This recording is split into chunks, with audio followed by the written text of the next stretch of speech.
We're back, guys. Yes, the month of May has come and gone, and with it, the 2020 Mermaid Drawing Challenge. Honestly, this was my favorite drawing challenge I've done for this channel yet. I'm so happy with almost every single illustration, and even more happy with the story. I think setting it in a world I had already established made it a lot easier to wrap up coherently and in a satisfying way. But, I don't want to spoil anything. If you don't follow me on Instagram, you don't know how the story ends yet, and there are still 4 more days I haven't shared in video form, so we're going to get to those now. I also asked you guys in a community post if you had any questions about the story, my pieces, my process, or pretty much anything relating to the month of MERMAY. I'll answer those questions at the end of the lore readings. And if you didn't have your question answered, or if you didn't get a chance to ask it, leave any of those down in the comments of this video and I'll try to get to them all. Okay guys, home stretch here. Thanks to all of you who have been following along this month. It really means a lot to me to know that my stories are so captivating. Hopefully you all like the ending I've written up as much as I do.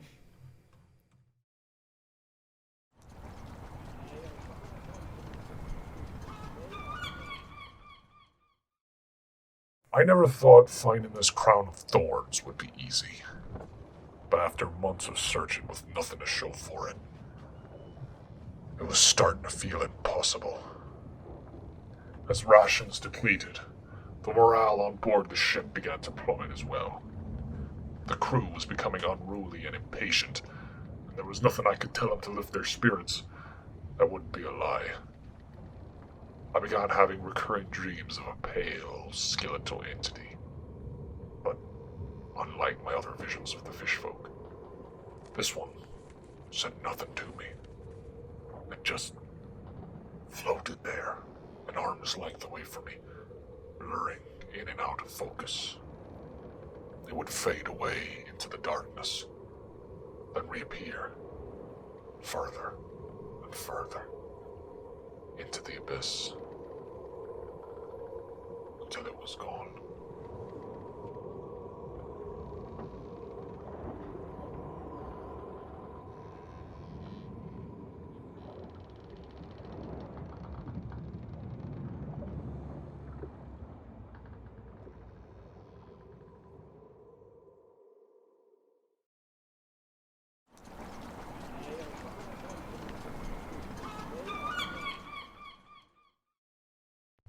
Our journey was coming to its end. More than a year had passed since my dreams about the sea dragon, and still, we were no closer to finding Flo's sanctity, whatever you call it. I couldn't force my crew to carry along on this quest when I myself felt without direction. We finally made land in the small town of Kamagawa on the eastern coast of Japan. There, the crew parted ways. Most of them sought passage back home, but Mira's resolve was unfaltering. If you want to give up, I won't stop you, she told me. But this is important, and I will see it through to the end. She left the next day with a small crew she had recruited at Kamagawa. As I watched the killer whale take to the sea, a seabird flew over my head. It seemed to follow the boat into the distance, and both disappeared beyond the horizon.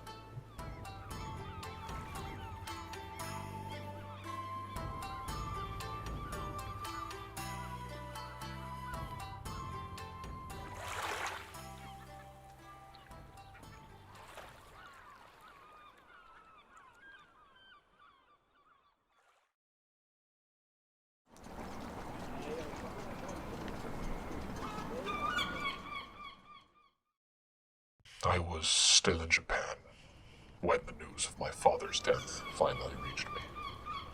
Apparently, he had been murdered by his housekeeper. I knew Juno. It seemed hard to believe, but more prominent than the shock was the guilt I felt, knowing that I hadn't seen my father in almost 10 years. Everything that had felt so important to me, Flos, Mira, this little quest, they all seem so foolish now. I had let myself fall under some spell, allured by the siren's call. Now, it was time to go home. I struck a bargain with an American merchant, and he agreed to give me passage back to the United States. I saw my father everywhere. The guilt of my negligence corrupted my perception of the world around me. The sea, once a symbol of my freedom and full of possibility, now felt to be a trackless desert from which I might never escape.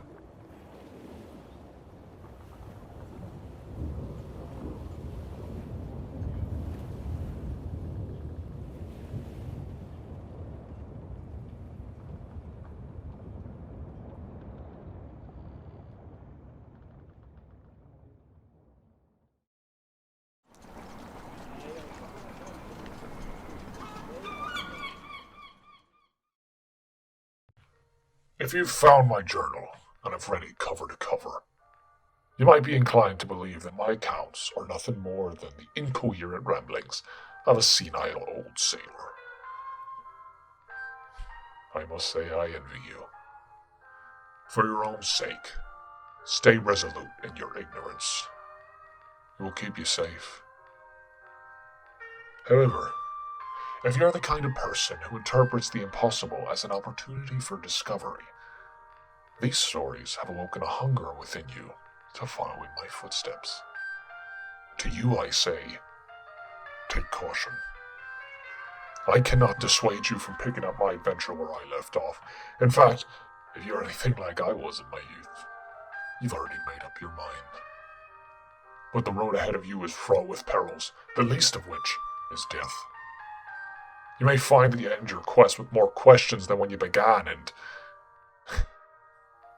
there's not much point in me warning you, is there? Won't make no difference in the end. Instead, I have a favor to ask.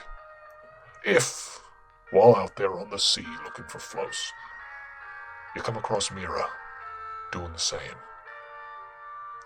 buy her a nice meal. On me. I still owe her from the last time. Celeste finished reading the final entry in the journal and turned the page. Taped to the back cover was a photograph and several bills of Japanese currency. She removed the picture and the money, closed the book, and turned to Bonnie, who was reclining on a couch behind her. "What do you think, Bonnie?" Celeste asked. Bonnie rolled over on their side and grinned. "Yeah, I could eat. Sushi sound good to you?"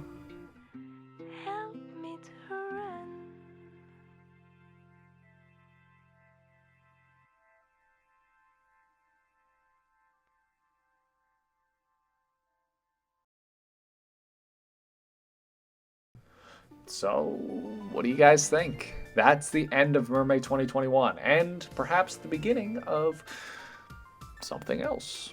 You know, I really don't want to wait until the actual month of October to continue the Apoctober story. I think what I'll do is make a little comprehensive but abridged breakdown of the story so far so that people can get onto the same page. Anyway, I wanted Mermay this year to build off of that existing world because I really enjoy writing for it. So I'm sure you guys have a bunch of questions. I'm going to answer a handful of those from the community posts, and again, leave any other unanswered questions down in the comments of this video. Where did your love for marine life and the occult stem from? So I've loved marine life since I was a little kid. There's always been something fascinating about like the things that live below the waves. It's like visiting another planet. My mom tells me these stories from when I could barely talk. Yeah, I would be hypnotized by things like fish tanks, and we would go to the local aquarium very frequently. As much as it interests me, though, there's always been something a little like terrifying about the sea as well. I used to have recurring dreams of this aquarium in which all of the tanks were filled with pitch dark water that was impossible to see through. Occasionally, something horrifying would swim up to the glass, and I would wake up in a cold sweat. I don't have those dreams anymore, but I think that's where the horror element of these illustrations came from. Will Captain Argyle be part of the Maza region? He should be a gym leader or an Elite Four member. So yeah, obviously the world I created for this month is not connected to the Maza region directly. You know, it's a little dark for Pokemon, but maybe I'll design a character that looks somewhat similar to Finch as like a little Easter egg. could work as a water, ghost, or a dark type trainer. Or he could be like the guy who gives the player character the quest to go find the legendary sirens. That could work. We learned last episode that some mermaids used to be human, like the leatherback turtle.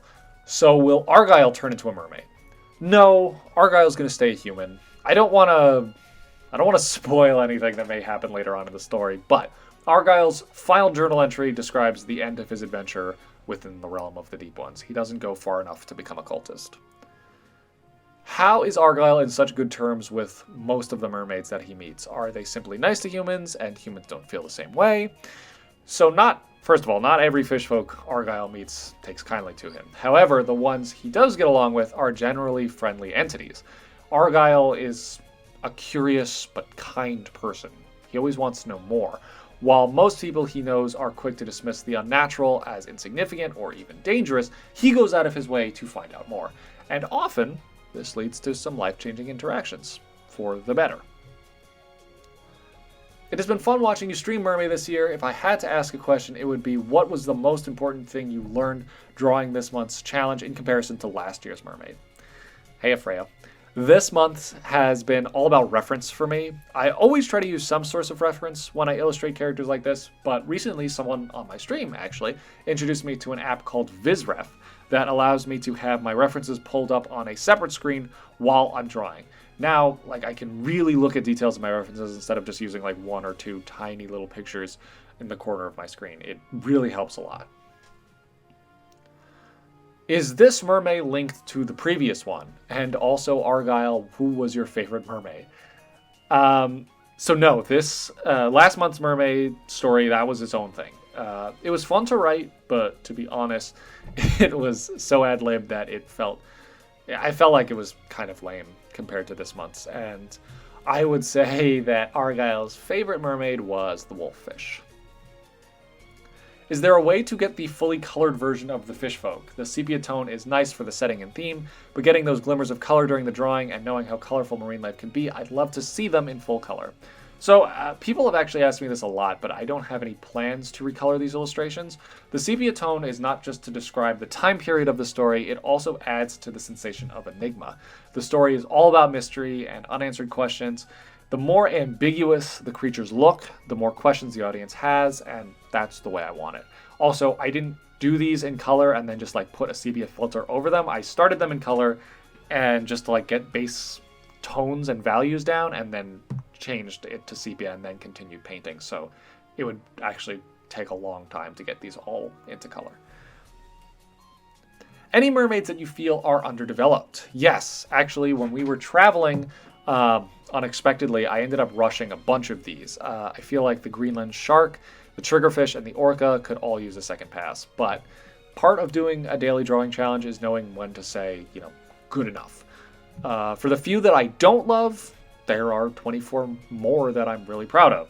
Sometimes pushing through the pieces you don't like is actually more beneficial than just giving up on them. Will we have more Apoctober 2? Yeah. Oh yeah. Question for Argyle. Is your relationship with Captain Mira strictly platonic? Does she or the other captains have close connections with the merfolk as you do? Well, I'll answer for Argyle, if that's all right. Argyle is a pretty cautious guy. When it comes to relationships, he tends to overanalyze, and he can stress himself out thinking about a billion things that may never happen. So, in short, he has a bit of a trouble with romance. Mira was the only person in his life that saw the world the same way he does. So, her family actually lives in harmony with a rogue clan of fishfolk. That's what the orca prompt was sort of describing. But neither of them ever felt the urge to be anything more than friends and partners. I would take a guess and say that all these years later, he might wish he had done some things differently, though. I don't know if this was already answered some time ago or in another video, but I was interested in what brushes you use in Procreate. So yeah, I have answered this before, but I'll answer it again. I pretty much just use the round brush in Procreate for every element of these pieces. The sketches, the paintings, even the final lines. Sometimes I use the technical pen or some texture brushes, but it's negligible how often I use those. When you're designing each creature, how do you balance out the elements of each one? Some designs are 50-50 balance, while others might be 70-30. To be honest, in these drawings, I actually don't think about it all that much. When you're doing an illustration a day, you start to rely a lot on natural intuition. I think the key is revisions. The pieces that I'm happy with, I took time to rescale and redraw things as I went to better fit the character I knew I was designing. But for most of these, I designed the character first and then wrote their story afterwards, so I didn't have a strong concept to base things like balance and scale off of. Do you eat seafood anymore? I'm actually a vegetarian. I've been since I was 11 years old. I've always felt wrong eating animals, and occasionally I try to weave my own morality into my stories. This whole month in particular had some not so subtle conservationist themes. The ocean is really important to me, so I felt like this was a great opportunity to express to people how dire certain issues are relating thereto, albeit, in a very fantasy horror kind of way. Does he have a family? If so, who are they? He deserves the best because he's pretty cool. I'm assuming you're referring to Argyle. He does have a family, and if you've watched my Apoctober videos from 2020, you've already met some of them. That will be expanded on as I continue to flesh out this story. What was your favorite siren to draw? Either the robber crab or the vaquita. Which creature did you have the most fun creating, and why was it Giuseppe?